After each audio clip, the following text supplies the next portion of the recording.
공식 선거운동 시작 이후 첫 번째 휴일인 오늘 도지사 후보들은 행사장 방문과 거리 유세 등으로 표심 잡기에 나섰습니다. 새누리당의 원희룡 후보는 오늘 오전 안덕면과 제주고 동문 체육대회 등을 방문한 데 이어 오후에는 도의원 후보들에 대한 지원 유세에 나섰습니다. 새정치민주연합의 신구범 후보는 오전에 호남 향후회와 제주고 동문 체육대회에 참석했고 오후에는 도의원 후보 유세에 참가해 힘을 보탰습니다. 통합진보당 고승환 후보는 호남 향후회와 고성이 체육대회를 찾았고 세화 5일장에서 상인들을 만나 민심 잡기에 나섰습니다. 이번 6.4 지방선거는 세월호 참사 여파로 예년과 달리 조용한 분위기 속에 치러지고 있습니다. 하지만 후보자는 얼굴을 알리기도 어렵고 유권자는 정책을 알기도 쉽지 않습니다. 권혁태 기자가 보도합니다.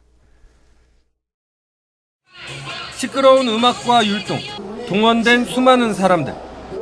선거에 익숙한 풍경입니다. 그러나 이번 선거는 다릅니다. 공식 선거운동 시작 후 선거 초반의 판세를 결정짓는 첫 주말과 휴일이 지났지만 요란한 유세는 좀처럼 찾아보기 어렵습니다.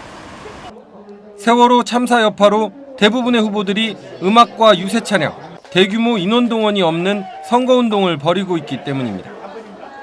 분위기가 세월호 사건도 있고 그러니까 좀 조용조용히 하면서 하시는 게 좋은 것 같은데, 근데 제 생각에는 또 후보자들이 자기 자신을 알릴 수 없다는 게 상당히 좀 애로점이 있는 것 같아요. 이 때문에 SNS를 이용한 선거운동이 비교적 활발합니다. 하지만 이마저도 인지도가 있는 후보들에게나 가능한 상황. 대다수 유권자들에게 다가가기는 어렵습니다. 후보자별 정책을 알기도 쉽지 않습니다. 선거관리위원회가 홈페이지를 통해 후보자별 정책 공약 알림이 사이트를 개설했지만 이마저도 도지사와 교육감 후보의 5대 공약만 비교가 가능합니다. 누가 무슨 정책을 갖고 나왔는지는 모르겠습니다. 누가 누군지도 모르겠고 정확한 그런 알림을 좀 그런 것만 좀 신경 써주시면 고맙겠습니다. 오는 30일이면 사전투표가 실시되는 데다 본투표까지도 열흘 남짓 남았습니다.